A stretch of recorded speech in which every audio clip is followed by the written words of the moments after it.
Today's episode is part of our Everyday Entrepreneur series, where we highlight innovators who have graduated from our GVL Starts program, and we share their stories in hopes of inspiring you. Hi everyone, welcome to the Class E podcast. I'm your host, Mary Sturgill. You know, this is the podcast that's brought to you through a partnership between the Hill Institute for Innovation and Entrepreneurship here at Furman University and the Communication Studies Department. Again, I'm your host, Mary Sturgill. Today we have a very special guest. Heidi Blossom is here to talk about her company and how she might be able to help some of you. Heidi, welcome to the show. Well, thank you so much. I appreciate it. So Heidi, tell us about Blossom Digital. Blossom Digital, I started it over 10 years ago, oh, wow, yeah. But I went full time with it a couple years ago because I saw a great need for professionals who needed help with their digital. So, you know, there's the marketing companies are a dime a dozen, but what I wanted to do is I wanted to help companies, smaller companies, elevate their presence online, and not just elevate the SEO, you know, and so when people Google the their search names, engine optimization, right? Yeah. So when you Google the person's business, you know, where is it, and on that you're list more that comes up, likely to just hit the top 3 choices. And so if you're not, and you're on a second page, you have to go to the bottom and click the second page on Google. You're not going to get clicked. You're not. But it's more than that. It's about digital reputation, because once people find you, then what do they see? Right. And if they don't see really anything, that's just as bad as seeing something negative. Right. And so you know, my background and my education really has put me in a position to do that. You have a background in a communications degree from USC, correct? Yes. Yeah. But you've had this company for 10 years. How has it changed in that 10 years? Because everything has changed in 10 years. I love that you asked that, because I was a teacher. I think once a teacher, you're always a teacher. I completely agree. It's in your blood. Yeah. So when I first started my career, I graduated with a broadcast degree, and in 1995, the University of South Carolina hired me to create a web page for this College of Engineering. And honestly, when they asked me, would you be willing to, I was doing PR, and when they said, would you be willing to make this web page, I said, sure, what's a web page? Because I didn't know, you know, and so I said, if you're willing to train me, I will do it. Yes. And so then I was right in at the beginning of that World Wide Web, but that was Web 1.0. Web 1.0, back then, you would search, or you would find a web page and you would look at it. And that was it. That was it, yep. No interaction, no engagement. And very few graphics, not video or anything. Right. Fast forward 10 years, and I was getting a master's degree in mass communication at the University of South Carolina, and Facebook. I heard about Facebook, you know, because we're learning about innovations and technology, and Facebook was phase 2. It was about 10 years later, and that introduced Web 2.0, which was really all about interactivity and engaging. So that's the social web. So you got the static web, social web. And so it was fantastic. So I got on Facebook before it was open to the public, because I was at university. Right, yeah. Because remember, Facebook started at a university just for university students. Yeah. Yes. Yeah. And then it blossomed. Then it exploded. Immediately I went into researching just all about what are the effects of this, and what will the future be for social media. Right. Well, fast forward another 10 years, and you have a new era, and that's the era of big data. Yes. Like, what is big data? And everybody's worried, oh, big data and all this data, and every click on your cell phone, every click on the computer is saved. You're right, a data point. Yes, and all this massive data is stored in data centers all over the world. Well, you know, you really couldn't make sense of it. It wasn't categorized. Now, fast forward another 10 years, and now we're here, and we're in the age of intelligent data, AI, artificial intelligence. So when they had all that data, it was like, who cares? They don't know, you know, there's no way to categorize it. Now they have categorized. And now you have artificial intelligence and machine learning. And machine learning is the internet. Basically, every time you click, it's learning more about you. Right. It's learning more about the users. And it's learning more about how how we interact with different websites and different social media and everything. And so now we're here.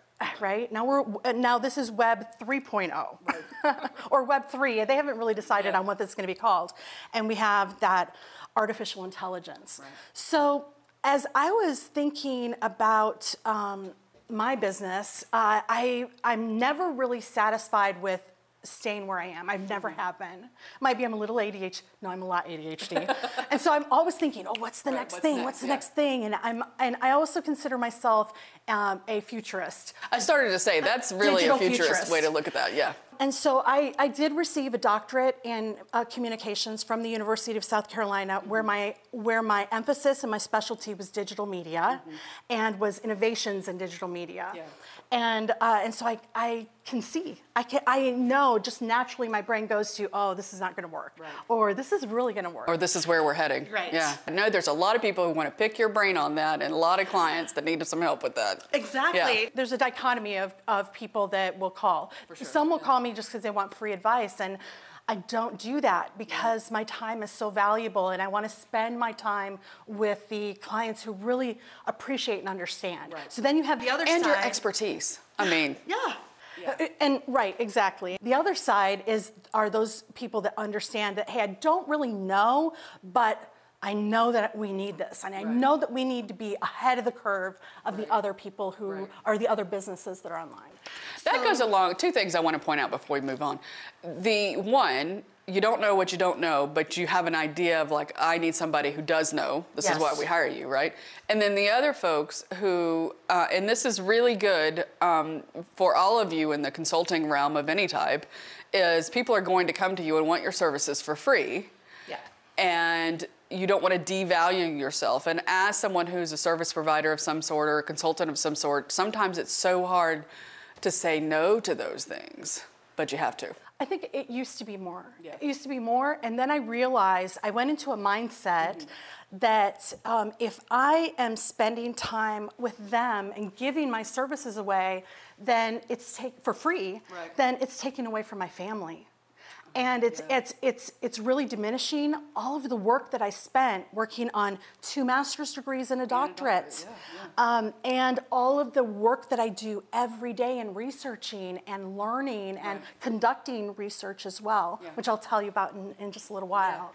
So my goal is always to let's keep ahead of the curve. So when they come to you, those clients who want to stay on top of it, what kinds of things are you helping them with? Not just search engine optimization.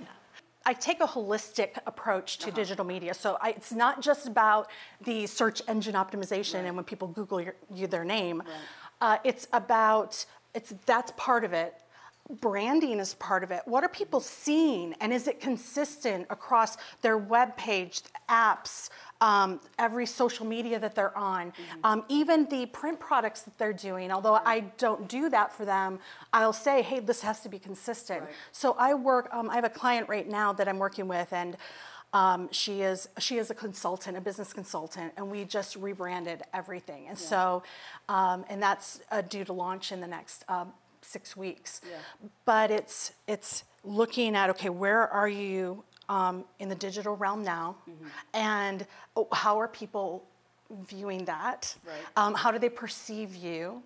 And then where do you want to be? What are your goals, right? What are your goals? What's the purpose? You do that research for them. So focus groups, things like that for your clients. Yeah, okay. And then I also talk with their clients as well. And hey, what are you?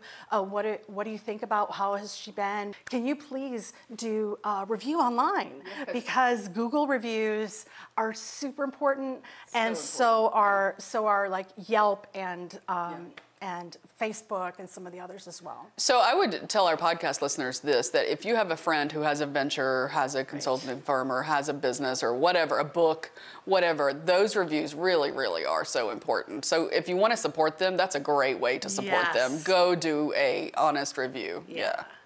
Then what I find is the companies are like, oh yeah, we'd love it if you gave us a review. And that's very rare. Yeah. Mostly they're so busy like focusing on improving and growing their businesses that they don't really think about that. Right. And so that's part of it. And I set them up with an online portal that has that will automatically send out requests for reviews and will automatically follow up with clients. Oh, that's awesome. So it's the branding, it's the digital, it's their digital presence. Does it all match? Does it really evoke what they want to evoke? And is it going to get them where they want to get? Right.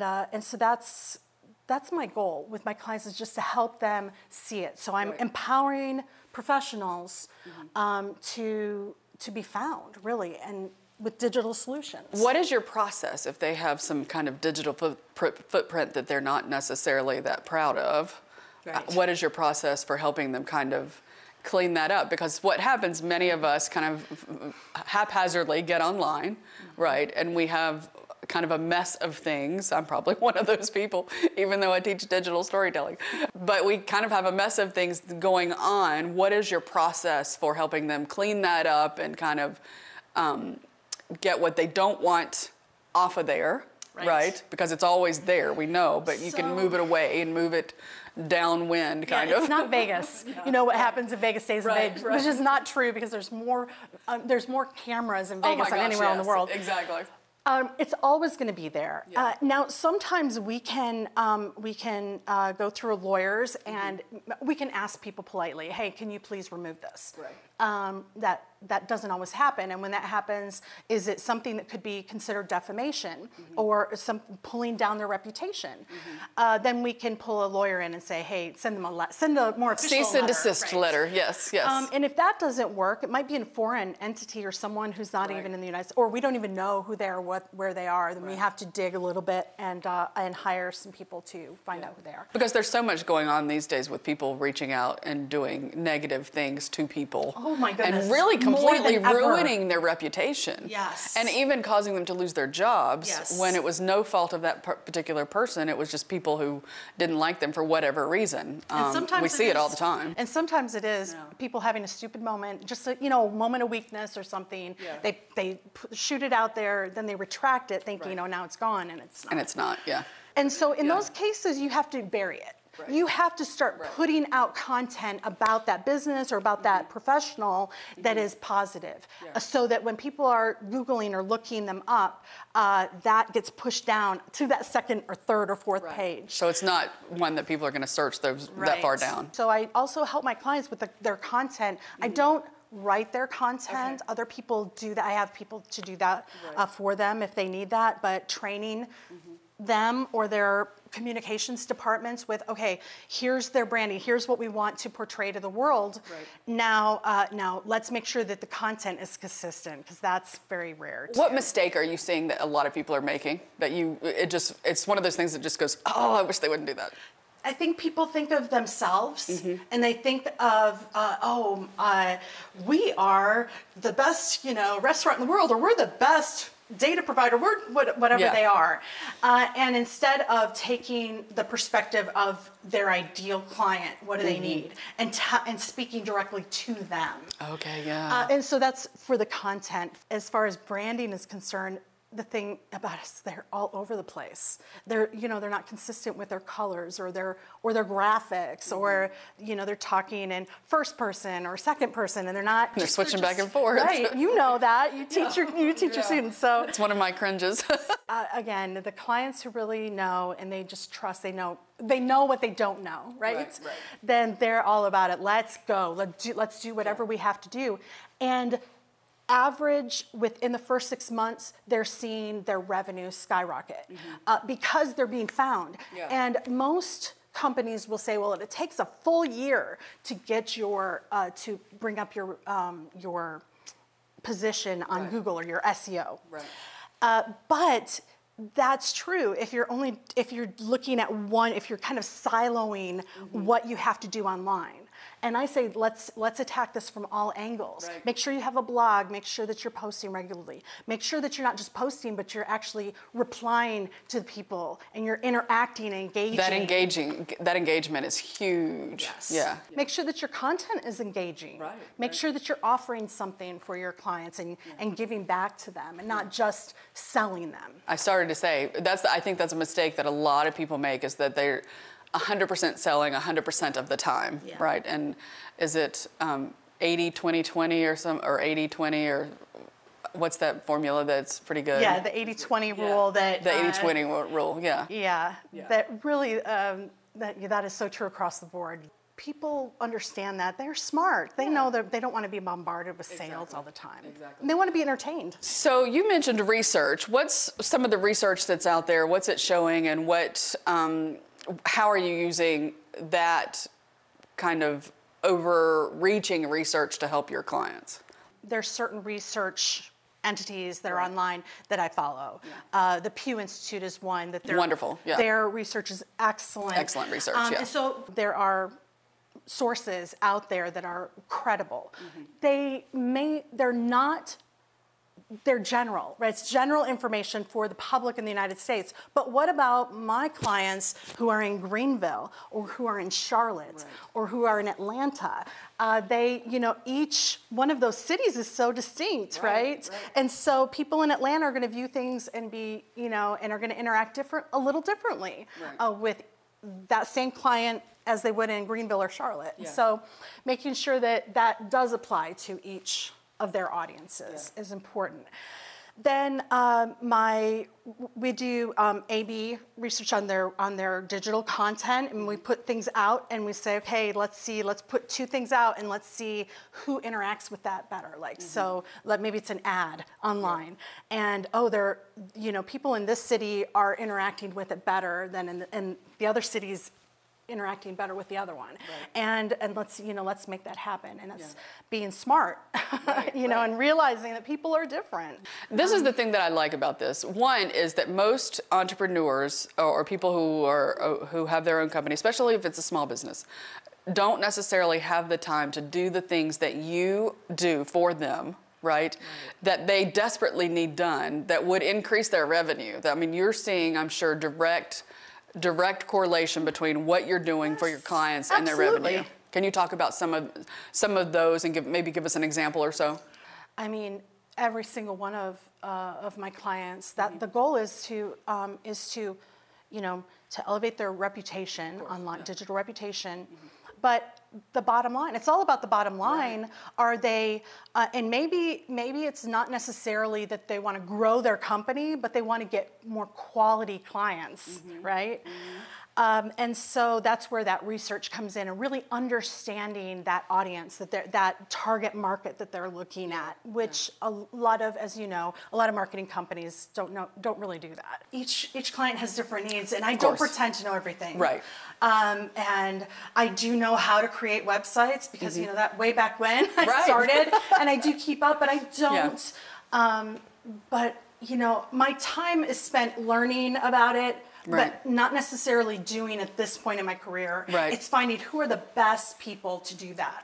And that's what I've done. And now as the head of your company, that's what you have to do because you're in the same boat some of the other folks are in, who you have to run the company and you have to find the sales and that kind of thing. Exactly. I want to talk about Greenville Starts briefly. For those of you who don't know, Greenville Starts is a transformational 8-week program that the Hill Institute here at Furman runs in conjunction with several partners, community partners, including the city of Greenville and others. And the program, I was in the first cohort. It arms local entrepreneurs with training, with connections, which are so important, and even ways to find funding for launching or to help you grow your business to the next level. So everybody in the cohort, we may have people who are just beginning or people who, like Heidi, have had their business for 10 years, right?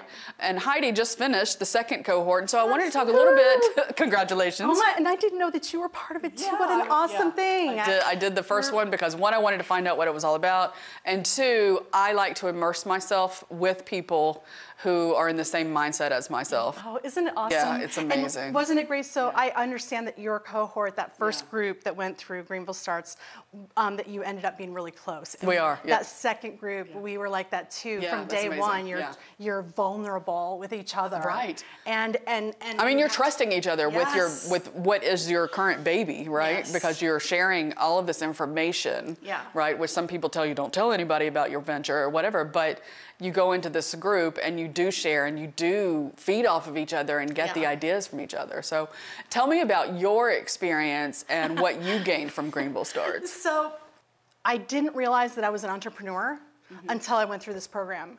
I just thought I was going to start a new service line, which I'll tell you about, which is not what I've been doing. Right. I still do that, but this is new. And so I learned that, wow, I'm an entrepreneur. Are you, when you go out, and maybe I'm sure some of your audience members are like this too, that you go out and you go to a restaurant and you see, oh, this is such a great idea, right? Yeah. And then, oh, but if they did this, oh, you know what? If somebody did this and tweaked it, wow, there's nothing like that in Greenville. This would really take off. Right. That's that mindset. It is that mindset. That's that total innovative mindset. Right. For sure. Yeah. And so I got a call from Brian Davis, who heads up the program. Right. My chiropractor's name is Brian Davis, and I thought, oh, let me answer that. And it was Brian. I was like, hi, and I very quickly learned that it wasn't my chiropractor. Right. But Brian is such a friendly guy. So friendly, so energetic. Energy that pulls you in. Totally. And so he's talking about firm, and I thought, oh, well, maybe they want me to help out with a class or do something like that. So I was talking to him, and he started talking about GVL Starts, and that's great. And I thought, well, maybe they want me to come and do something about marketing. Right. Yeah. Because you certainly have the credentials. And so then he said, so what are some of your ideas? What is your idea that you're wanting to do? And I said, oh, well, that's an interesting question, because I didn't know what GVL Starts was before he called. And I said, well, I have this idea. I've been doing research on privacy. Privacy is a major, major issue. Major issue right now. And digital privacy, right? So I said, and as I was doing the research, I found that there is a vulnerable group of professionals in this country that are at risk for having their life taken. Oh, wow. So they're getting death threats and threats to harm them and their families and the people that they work with. That group is judges in the United States. Right. And so the research that I found was that had just recently been released was that threats against judges in the United States has increased over 400%. That just gave me goosebumps. In the last 5 years alone. Wow. I mean, it just is skyrocketing. Yeah. So 5 years ago, it was less than 1,000 threats, and now it's over 5,000 threats a year that are serious threats. These are threats to death threats and threats to harm them or their families or their coworkers. How are you fixing this problem? Because, you know, entrepreneurs see a problem and we fix it. How are you proposing to fix this problem? So then when I saw that, I was like, my brain started thinking, and it really does. It's like the next step. It's just like a step away from what I was doing. And I was doing digital reputation. Right. This is a form of that in saying, what are you putting out there? So digital reputation is all about what kind of information can people find about you? Yeah. If they Google your name, what comes up and what doesn't come up? And can they find my phone number? Can they find where I live? All of those things, Yes. Which makes me less safe. And especially if you're getting death threats. Exactly. So a couple of years there was a judge in that named Esther Salas, and you may have heard of the judge who had an attorney come to her house. Her husband and her son were cleaning up after celebrating her son's birthday, and he heard the doorbell ring. And so he ran up the stairs. They were in the basement where they had the party, ran up the stairs to grab it because he thought it was a friend coming back to pick something up or something. Right. When he opened the door, there was this attorney who was very unhappy with some of the decisions that Judge Salas had done, and that the fact that she was a woman as well. Right. And I remember this story now. Yeah. He shot and killed her son, and her husband, the father, ran out and he shot the father too. The father recovered, but the son, they lost their son, and she realized the investigators found that he had searched out where she lived, and all of her private information was open to the public.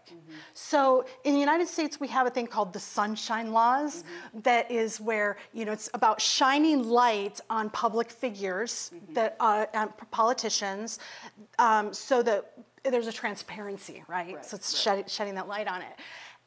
But we're at an age now that, okay, we need to have transparency, but does the public need to know where they live? Right. And you know that even the Supreme Court recently had, Judge Roberts had death threats, and there's others. A few weeks ago, there was a retired judge who was murdered in his home. And again, the person who murdered him went online and found his private information. So this is not, Mary, this is not just about protecting people. This is also about protecting our democracy. Right. Because if judges don't feel safe in making decisions based on the law, and they're receiving death threats, then where are we going to be? Then everything just kind of falls in on itself. And so this is very important. So when I saw that, I said, there's probably somebody, the Department of Justice, they're handling this. Nope. Department of Justice protects them physically, but not digitally. And then I went online, what companies are doing that? And there aren't companies that are specifically targeting the judges or those people who have really serious threats. There just aren't many. I found about 3 that were specifically helping, and they weren't, their whole company was not about that. Right, it was just, oh, by the way, we can do this too. And so I said, I can do this. Yeah. I'm ready for this. This is where I am in my career. I know how to do this. Let me step forward and start doing this. And so that's what my time at GVL Starts was all about. Was about taking that new service line and developing the idea, developing and making connections, and kind of clearing, making a pathway forward. And that was really transformational for me, because I know a lot about a lot of things, but the more you know, the more you realize you don't know. And I knew when I went into it, this is going to be great. I'm going to learn from lawyers, and I'm going to learn from people in marketing, and learn from a different perspective, and all these things. And as you know, GVL Starts in the Hill Institute. It's amazing. It's a really amazing program. Heidi, I love what you're doing. I love the fact that you can help people kind of, I won't say erase, but kind of hide their information from people who would use it for nefarious purposes, right? Because no one really needs to know where you live, right? So I love that, because in today's day and age, and we see it, with numerous different things, for whatever reason, somebody can just decide they don't like you, and start causing problems for you. And they bully, or or as you said earlier, that they tear down their reputation and ruin their reputation in some cases. So let me ask you this: two things before we get to that. One, you are creating another revenue stream, which we all know is important in entrepreneurship, to be able to, I know we overuse the word pivot, but to be able to go with the flow of the times, I will say. Absolutely. Two, I'm sure you've made some mistakes along the way. As we all do. What are some of the mistakes that you wish someone had told you or said, hey, don't do this? Can you think of one? Don't do it. It's so much work. Being an entrepreneur, you really have to have a passion for that next step and innovations, right? And that's, and you have to have people, your network of people around you, they have to support you in that too. And you have to really ignore the naysayers when you are so passionate about that, because they can kill your passion. They do. They do. And that's where you set up boundaries. And you don't tell everybody. You tell the people as you're starting. You find people who are going to speak truth to you. But you limit that when you're first starting. But that's what the GVL Starts was so great about. It was, I could go in, and we were kind of insulated. and so is a group of professionals. And the great thing is everybody there, their venture is something different, but they all bring amazing expertise to the table that you can glean from, and I loved that about that. I love that too. So I think I wish that they had told me how much time it would take. Be prepared. But I kind of knew it was going to be that. So what I didn't realize is the